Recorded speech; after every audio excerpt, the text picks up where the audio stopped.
Hi, Rick Lasalvas here, talking about AI Studio. So we just ran a couple of models through AI Studio, and what we're going to do next is we're actually going to take a peek because we've added hooks to track the experiments in MLFlow and actually serve the models to the MLFlow model registry. So I'll jump over here to monitor, and in a second, MLFlow will load up. It'll show me my experiments when they were created, and at any time I can dig into those experiments.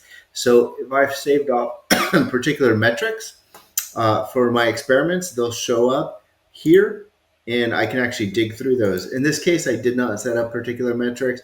I actually just wanted to save the model to the registry, which we can see are stored down here along with any artifacts that were included in the code in the project folder structure.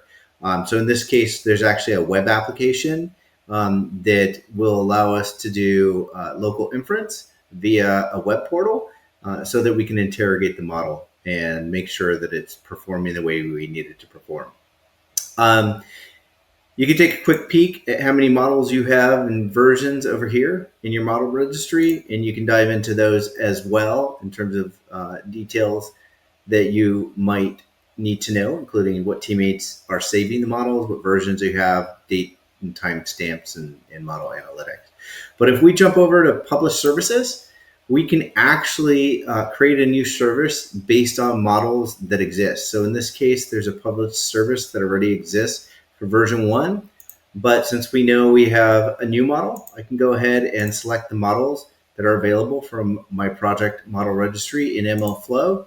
I can pick the version that I would like to publish out, and then I can give it a name. In this case, I'll just call it V2. And it's that simple to deploy it. And then to publish it, I'll hit the little play button, but we'll cover that in the next video.